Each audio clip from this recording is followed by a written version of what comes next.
ബോംബെയിലുള്ള രണ്ടാമത്തെ ദിവസത്തിൻ്റെ വീഡിയോ ആണ്. തലേ ദിവസം പാർസൽ പോയി കഴിഞ്ഞ് നല്ല ഫുഡ് കഴിച്ച് സുഖമായിട്ട് കിടന്നുറങ്ങി എന്ന് പറഞ്ഞില്ലേ, അതിനു മുൻപ് ഒരു കാര്യം കൂടി ചെയ്തു.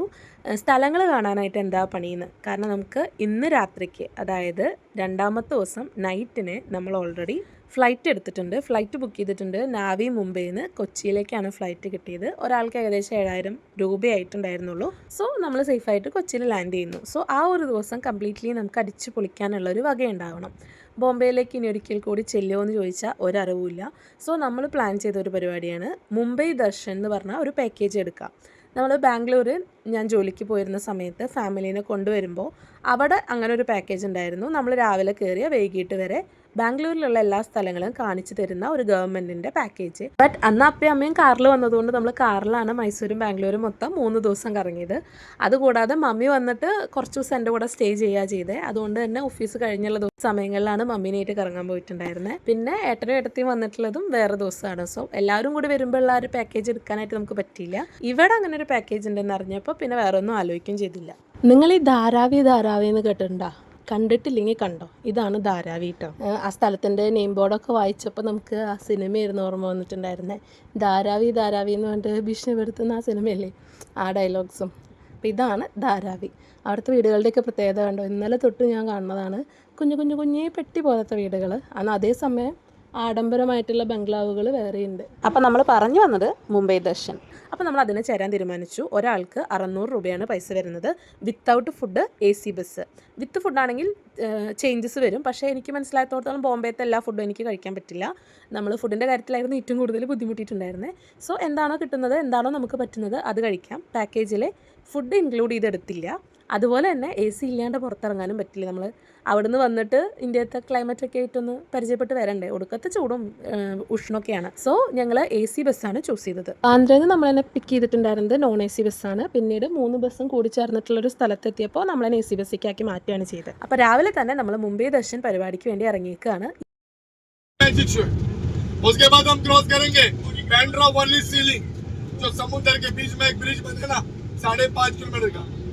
അപ്പോൾ വണ്ടിയിൽ കയറിയപ്പോൾ തന്നെ ഫുഡുള്ളവർക്ക് ബ്രേക്ക്ഫാസ്റ്റ് അവർ പ്രൊവൈഡ് ചെയ്തിട്ടുണ്ടായിരുന്നു. അത് കഴിഞ്ഞിട്ട് ഒരു ഗൈഡ് വന്നിട്ട് നമ്മുടെ യാത്രയെ കുറിച്ചിട്ട് ഒരു ഇൻട്രൊഡക്ഷൻ തന്നിട്ടുണ്ടായിരുന്നു. എന്തൊക്കെ സ്ഥലത്തേക്ക് എപ്പോഴൊക്കെയാണ് എത്തുക എന്നുള്ളതിൻ്റെ ഒരു ഇറ്റിനറി നമുക്ക് ഓൾറെഡി അവർ ഷെയർ ചെയ്തിട്ടുണ്ടായിരുന്നു. ഏതൊക്കെ സ്ഥലങ്ങൾ കാണാൻ പറ്റും, എത്ര മണി തൊട്ട് എത്ര മണി വരെ എന്നൊക്കെ. ഫ്ലൈറ്റും അത് നേവി മുംബൈയിൽ നിന്നാണ്. അപ്പോൾ 8:30 ആകുമ്പോൾ തിരിച്ച് ബാന്ദ്രയിൽ എത്തുമെന്നാണ് പറഞ്ഞിട്ടുള്ളത്. പക്ഷെ നമുക്ക് 10 മണിയുടെ ഫ്ലൈറ്റ് ആയതുകൊണ്ട് തന്നെ അതിൻ്റെ മുൻപായിട്ട് 2-2.5 മണിക്കൂർ മുൻപേ ചെക്ക് ഇൻ ചെയ്യണമല്ലോ. സോ എപ്പോഴാണോ നമ്മൾ എവിടെയാണോ ലാസ്റ്റ് എത്തുന്നത് ഫ്ലൈറ്റിൻ്റെ സമയം കണക്കാക്കിയിട്ട് നമ്മൾ അവിടെ നിന്ന് ഊബർ വിളിച്ച് പോകാനാണ് പ്ലാൻ. സോ നമ്മൾ നമ്മുടെ കയ്യിലുള്ള 2 ഹാൻഡ് ബാഗും എടുത്തിട്ടാണ് യാത്രയ്ക്ക് വേണ്ടി ഇറങ്ങുന്നത്. 45ഓളം സ്ഥലങ്ങൾ അവരായിട്ട് തന്നെ കാണിച്ചു തരും. കുറേ സ്ഥലങ്ങൾ ബസ്സിലിരുന്നിട്ട് തന്നെ പോകുന്ന വഴിക്ക് കാണിച്ചു തരുന്നതാണ്. കുറേ സ്ഥലങ്ങളിൽ നമുക്ക് ഇറങ്ങിയിട്ട് കുറച്ചൊരു ഫിക്സഡ് ടൈം തരും. അതിനുള്ളിൽ നമ്മൾ കണ്ടിട്ട് തിരിച്ച് കയറാം. അങ്ങനെയാണ് ആ ഒരു മൊത്തത്തിലുള്ള പരിപാടി. അപ്പോൾ മുംബൈ ദർശൻ വഴിയാണ് നമ്മൾ ഇന്ന് മുംബൈ മുഴുവൻ കാണാൻ പോകുന്നത്. ഓരോ ബിൽഡിങ്ങിൻ്റെയും ആർക്കിടെക്ചർ ഒന്നിനൊന്നും വെച്ചാണ് കേട്ടോ. ഒരു ഫ്രഞ്ച് സ്റ്റൈലൊക്കെ നമുക്ക് തോന്നും. റിവർലാൻഡൊക്കെ കാണാൻ പോയപ്പോൾ ഉണ്ടായിരുന്ന പോലെ പല നാട്ടിലത്തെ പാശ്ചാത്യ സംസ്കാരങ്ങൾ കൊടുന്നിട്ട് അതേ രീതിക്ക് പണിതിട്ടുള്ള ബിൽഡിങ്സ് പോലെയാണ് തോന്നിയിട്ടുള്ളത്. ഓരോ ബിൽഡിങ്ങും തമ്മിൽ ഡിഫറെൻ്റ് ആണ്. അതിൻ്റെ പണിയൊക്കെ കണ്ടു കഴിഞ്ഞാൽ നിങ്ങൾക്ക് തന്നെ കണ്ടാൽ മനസ്സിലാവുമെന്ന് വിചാരിക്കുന്നു. എന്തായാലും നമുക്ക് വലിയ മഴയും കാര്യങ്ങളൊന്നും ഉണ്ടായില്ല.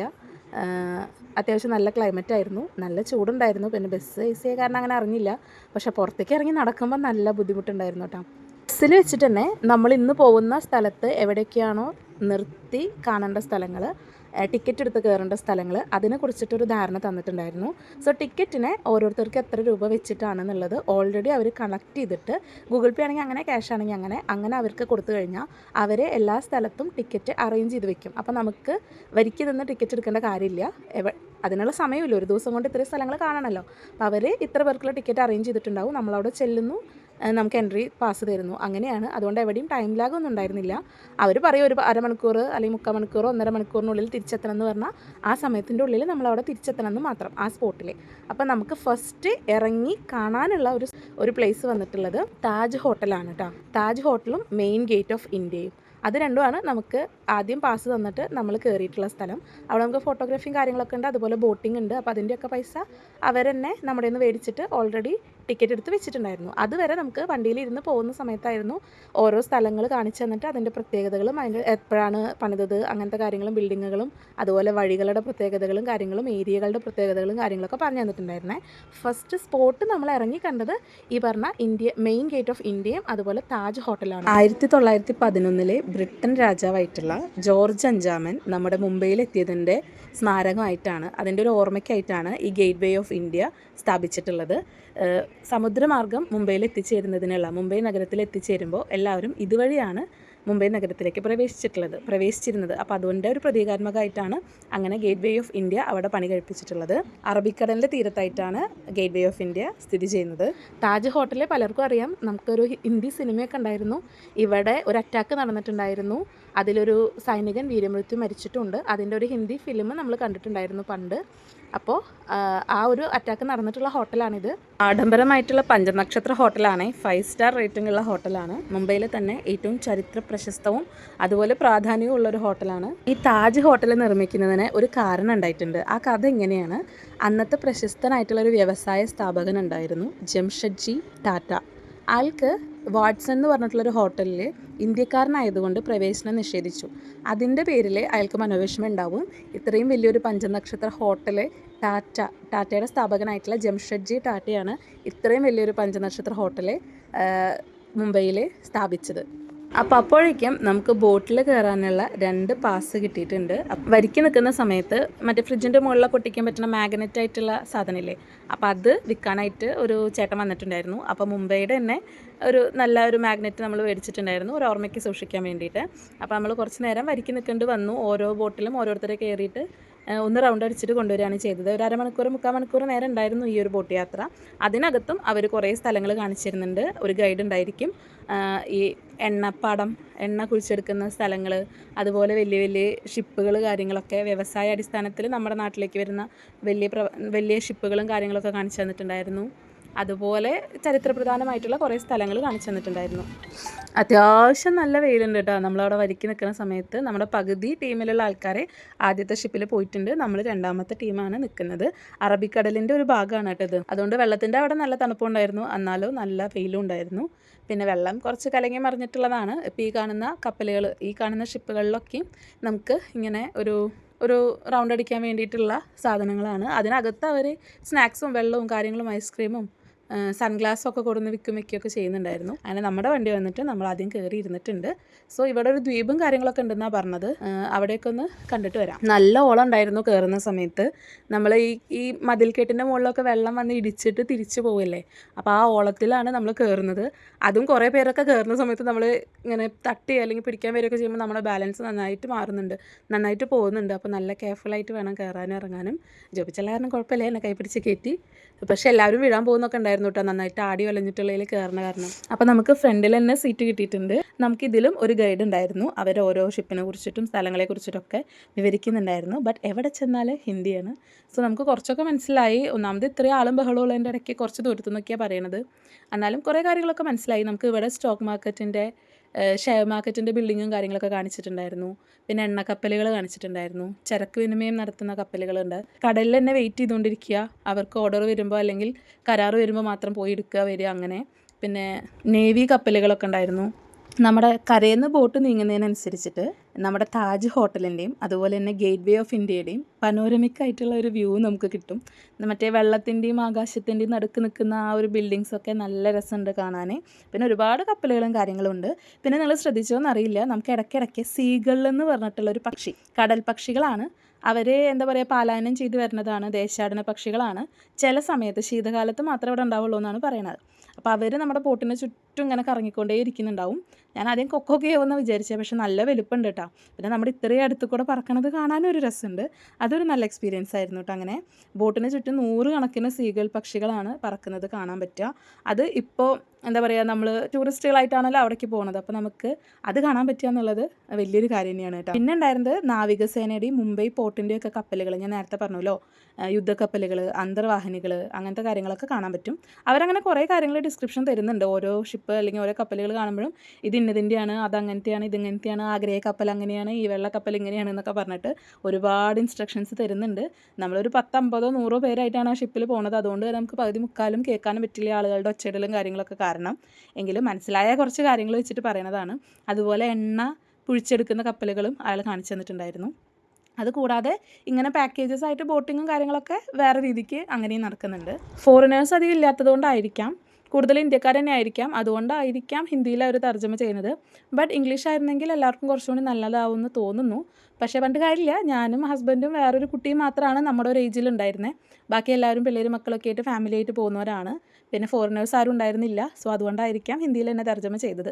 ബട്ട് എൻ്റെ അഭിപ്രായം, എൻ്റെ സ്വന്തം ഒപ്പീനിയൻ പറയുകയാണെങ്കിൽ ഇംഗ്ലീഷിലായിരുന്നെങ്കിൽ കുറച്ചുകൂടി കാര്യങ്ങൾ കൂടുതൽ മനസ്സിലാക്കാൻ സാധിച്ചിരുന്നേനെ എന്ന് തോന്നി. അതൊരു ഡ്രോബാക്ക് ആയിട്ട് തോന്നി.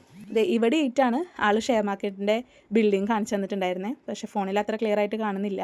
ആ വെള്ള കളറിലുള്ള കപ്പലും അതുപോലെ ഒരു ഗ്രേ കളറിലുള്ള കപ്പലും ഇതുപോലെ എന്തോ സ്പെഷ്യൽ ആയിട്ടുള്ള സംഭവങ്ങളാണ്. എന്ന് വെച്ചാൽ അതൊക്കെ ആഡംബര കപ്പലുകളാണ് കേട്ടോ. 5 സ്റ്റാർ ലെവലൊക്കെ ഉള്ള ആഡംബര കപ്പലുകളാണ്. ഇവിടെയാണ് എന്തായാലും ഷെയർ മാർക്കറ്റിൻ്റെ ഓഫീസ്, ആ സെൻസസ് ഒക്കെ എഴുതി കാണിക്കുന്ന സാധനമല്ലേ, അതൊക്കെ കണ്ടിട്ടുണ്ടായിരുന്നു കേട്ടോ. അതേപോലെ തന്നെ ഇവിടെ ഒരു ചെറിയ ദ്വീപുണ്ട്.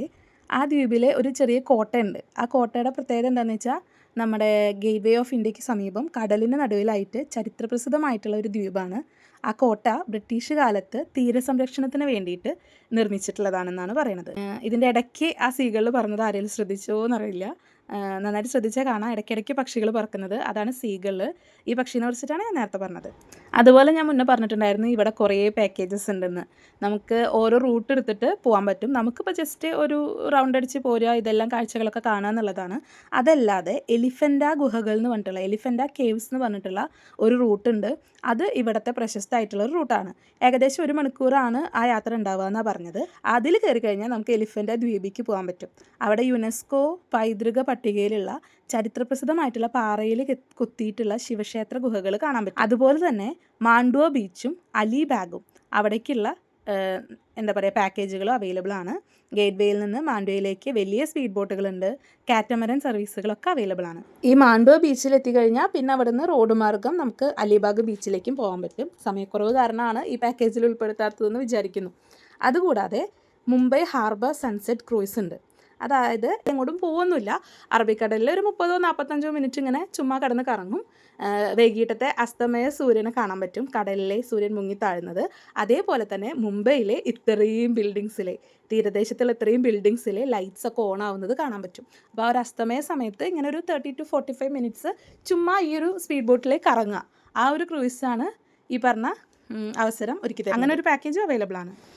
എനിക്ക് മുംബൈയിൽ വന്നപ്പോൾ തോന്നിയത് ചില ഭാഗങ്ങളൊക്കെ കാണുമ്പോൾ ശരിക്കും ദുബായിൻ്റെ ഒരു ടച്ച് ഉണ്ട്. എന്നാൽ ചില ഭാഗങ്ങൾ കാണുമ്പോൾ തീരെ അടിസ്ഥാന സൗകര്യങ്ങളൊന്നും ഇല്ലാത്ത പോലത്തെ അത്രയും എന്താ പറയുക ഒരു ഡൗൺ ആയിട്ടുള്ള സ്ഥലങ്ങളും കാണാൻ പറ്റുന്നത്. അതായത് ഒരു കോളനി ടൈപ്പ് ഓഫ് സ്ഥലമുണ്ട്. അതേപോലെ തന്നെ അത്യാഡംബരമായിട്ടുള്ള ഒരുപാട് ഹോട്ടൽസും ബംഗ്ലാവുകളും കാര്യങ്ങളൊക്കെ ആയിട്ട് റിച്ച് ആയിട്ടുള്ള ആൾക്കാർ താമസിക്കുന്ന ഒരു സ്ഥലമുണ്ട്. നമ്മുടെ ഗൈഡ് തന്നെ പറഞ്ഞു മുംബൈ 2 വിഭാഗമാണുള്ളത്, നോർത്തും സൗത്തും. അതിലെ ഒരു റീജിയനിൽ മുഴുവൻ നല്ല ഹൈ ക്ലാസ് പണക്കാർ, അദാനി ടാറ്റ ഒക്കെ പോലത്തെ സിനിമാ നടന്മാരായിട്ട് സൽമാൻ ഖാൻ, ക്രിക്കറ്റ് പ്ലെയേഴ്സായിട്ടുള്ള ആൾക്കാർ, ധോണി, അങ്ങനെ എല്ലാവരും താമസിക്കുന്ന റിച്ച് ആയിട്ടുള്ള ഒരു ഏരിയ. അവിടെയൊന്നും ഓട്ടോ പോലും ഉണ്ടാവില്ല എന്നാണ് പറഞ്ഞത്. എന്നാൽ മറ്റൊരു സൈഡ് എന്ന് പറഞ്ഞാൽ ധാരാവി പോലത്തെ റെയിൽവേ സ്റ്റേഷനുകളും ലോക്കൽസ് താമസിക്കുന്ന ഒരുപാട് സ്ഥലങ്ങളൊക്കെ ഉള്ള ഏരിയ. സോ 2 തരത്തിലാണ് കാറ്റഗറി ചെയ്യുന്നത്, നോർത്തും സൗത്തും ആയിട്ട്. നമുക്ക് തിരിച്ചു വരാം. നമ്മൾ യാത്ര കഴിഞ്ഞ് ഏകദേശം തിരിച്ചെത്തുകയാണ്. തീരദേശത്തേക്ക് വന്നുകൊണ്ടിരിക്കുകയാണ്, കപ്പൽ തീരത്ത് അടുത്തുകൊണ്ടിരിക്കുകയാണ്. പിന്നെയും നമ്മുടെ ഗേറ്റ് വേ ഓഫ് ഇന്ത്യയും അതുപോലെ താജ് ഹോട്ടലൊക്കെ നമ്മുടെ മുന്നിൽ ഇങ്ങനെ അടുത്തടുത്ത് വരുന്തോറും ഉയരം കൂടിക്കൊണ്ടിരിക്കുകയാണ്. താജ് ഹോട്ടലിനെ പറയുകയാണെങ്കിൽ ഞാൻ ആദ്യം പറഞ്ഞു, 5 നക്ഷത്ര ഹോട്ടലാണ്, മുംബൈയിലെ ആദ്യത്തെ 5 നക്ഷത്ര ഹോട്ടലാണ്. പൈസ ഉള്ള ആർക്ക് വേണമെങ്കിൽ കയറി ചെല്ലാവുന്ന രീതിക്ക് ഒരു പ്രതികാരത്തിൻ്റെ പ്രതീകമായിട്ടാണ് ആ ഒരു ഹോട്ടൽ നിർമ്മിച്ചിട്ടുള്ളതെന്ന് ജംഷെഡ് ടാറ്റ എന്ന് പറഞ്ഞ ആളാണ് അതുണ്ടാക്കിയിട്ടുള്ളതെന്നും പറഞ്ഞു. ഇനി ഇവിടെയാണ് മുംബൈയിൽ ആദ്യമായിട്ട് വൈദ്യുതി ലഭിച്ചിട്ടുള്ള വാണിജ്യ കെട്ടിടം. ദാറ്റ് മീൻസ് ആദ്യമായിട്ടൊരു ബിൽഡിംഗ് പണിതിട്ട് അതിൽ വൈദ്യുതി കിട്ടിയിട്ടുള്ള ആദ്യത്തെ ബിൽഡിങ്ങാണ് 5 നക്ഷത്ര ഹോട്ടലായിട്ടുള്ള താജ് ഹോട്ടൽ. അതുകൂടാതെ മുംബൈയിലെ ആദ്യത്തെ ഇലക്ട്രിക് ലിഫ്റ്റ് ഉണ്ടാക്കിയിട്ടുള്ളതും ആദ്യമായിട്ട് ടെലിഫോൺ സൗകര്യം ഉണ്ടാക്കിയിട്ടുള്ളതും ഈ ഒരു ഹോട്ടലിലാണ്.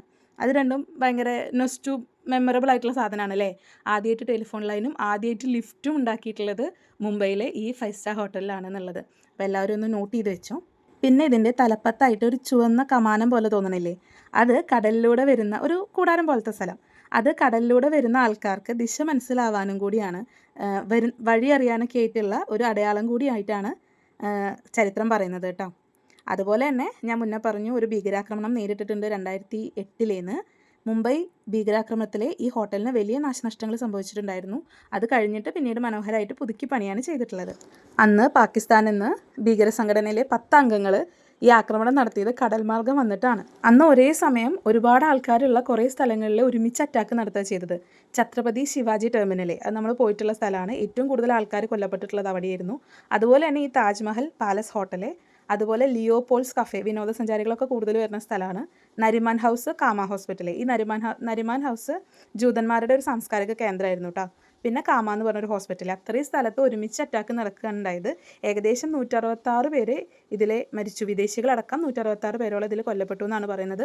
300ഓളം പേർക്ക് പരിക്കുണ്ടാവുകയും ചെയ്തു. മേജറായിട്ടുള്ള സന്ദീപ് ഉണ്ണികൃഷ്ണൻ, ആളൊരു മലയാളിയായിരുന്നു. ആളുടെ സിനിമയാണ് പിന്നീട് ഹിന്ദിയിലെ ഇറങ്ങിയിട്ടുണ്ടായിരുന്നത്. നമ്മളത് ദുബായിലുള്ളപ്പോഴാണ് കണ്ടിട്ടുണ്ടായിരുന്നത്. ആൾ മാത്രമല്ല, അതിൻ്റെ ഒപ്പം ATS തലവനായിട്ടുള്ള ഹേമന്ത് കർക്കറെ, അതുപോലെ തുക്കാറാം ഒബ്ലെ, കസബിനെ ജീവനോടെ പിടികൂടാൻ സഹായിച്ച പോലീസ് ഉദ്യോഗസ്ഥനാണ്. ഇവരൊക്കെ വീരമൃത്യു മരിക്കുകയും ചെയ്തു ആ ഒരു അപകടത്തിൽ. അന്ന് ഈ ഭീകരരെ തുരത്താൻ വേണ്ടിയിട്ട് ഇന്ത്യൻ സൈന്യവും ദേശീയ സുരക്ഷാ ഗാർഡും NSGയും ചേർന്നിട്ട് ഓപ്പറേഷൻ ബ്ലാക്ക് ടൊർണാഡോ എന്ന് പറഞ്ഞ പേരിലെ ഒരു സംയുക്ത സൈനിക നീക്കം നടത്തുകയാണ് ചെയ്തത്. 10 ഭീകരരാണ് ഉണ്ടായിരുന്നത്. അതിൽ 9 പേരെ വധിക്കുകയും അവസാനത്തെ ആൾ അജ്മൽ കസബ് എന്ന് പറഞ്ഞ ആളിനെ ജീവനോടെ പിടികൂടിയിട്ട് പിന്നീട് 2012 വധശിക്ഷയ്ക്ക് വിധേയനാക്കുകയാണ് ഉണ്ടായത്. അപ്പോൾ കഥകളൊക്കെ പറഞ്ഞു വരുമ്പോഴേക്കും നമ്മൾ ഏകദേശം തീരത്തെത്തിയിട്ടുണ്ട്. താജ് ഹോട്ടലിൻ്റെ ഫ്രണ്ടിൽ നിന്ന് കുറച്ച് ഫോട്ടോസൊക്കെ എടുത്തിട്ടുണ്ട്. അങ്ങനെ നമ്മൾ നേരെ വണ്ടി കയറാൻ പോവാണ്. കുറച്ച് ഓവറായാലും ആൾക്കാർ ശ്രദ്ധിക്കുള്ളൂ എന്ന് പറഞ്ഞ പോലെ, ആൾ പറഞ്ഞപ്പോൾ സൺഗ്ലാസ് ഒക്കെ വെച്ച് നിന്നതാണ്. പക്ഷേ ആളെന്നോട് വെട്ടി ഒട്ടിച്ച പോലെ ഉണ്ട്. നിക്കോൺ, കാനോൺ അങ്ങനത്തെ ക്യാമറാസിൽ അവരെടുത്ത് തന്നിട്ടുള്ള ഫോട്ടോ ആയിരുന്നു. അവിടെ നിന്ന് ഓരോ നാരങ്ങ വെള്ളം കുടിച്ചിട്ട് നമ്മൾ അടുത്ത സ്പോട്ടിലേക്ക് പോവാണ്. അതിൻ്റെ വിശേഷങ്ങളുമായിട്ട് അടുത്ത വീഡിയോയിൽ കാണാം.